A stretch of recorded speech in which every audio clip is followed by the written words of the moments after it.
Avec une fleur récompensant le travail des équipes des espaces verts, la commune de La Plagne-Tarentaise est ainsi labellisée pour la création d'un environnement favorable à l'accueil et au bien-être de ses habitants et touristes.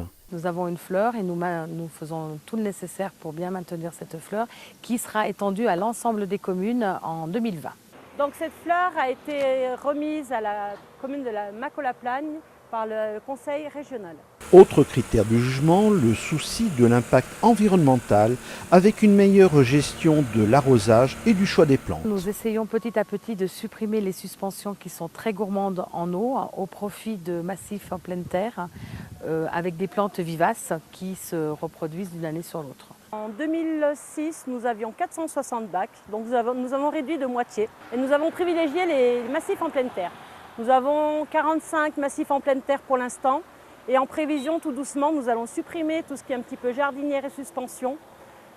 Pour l'environnement, c'est largement mieux. Le service des espaces verts entretient aussi tous les terrains de sport, les espaces de loisirs, tennis, pétanque, ainsi que les cimetières, les ruelles, tous les talus avec du gazon, etc.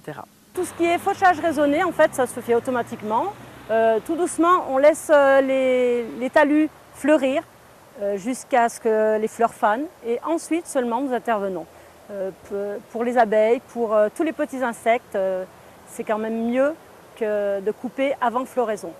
N'ayant pas de serre, le service des espaces verts se fournit en plantes et fleurs grâce à un prestataire. Pour fleurir et décorer l'ensemble des villages et des stations, nous travaillons avec une serre horticole de la région, ceci dans un but environnemental. Puisque nous parlons d'environnement, la volonté de la commune de La Plagne-Tarentaise et de l'ensemble des élus est de supprimer tous les produits phytosanitaires. Nous sommes à Bellentre.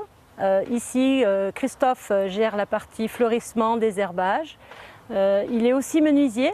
Il a consacré beaucoup de temps à la fabrication des bacs. Christophe gère aussi le côté Montchavin, Bellentre et Valzan. Nous avons installé des arrosages semi-automatiques goutte à goutte qui réduisent fortement la consommation excessive d'eau.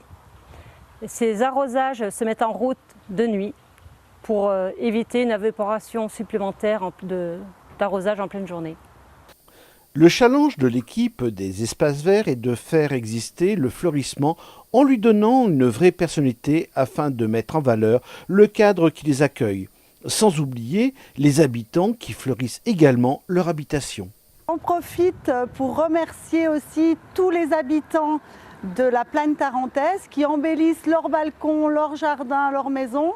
Et j'en profite pour appeler tous les gens qui ne le font pas à le faire pour que nos villages et nos stations soient encore plus belles.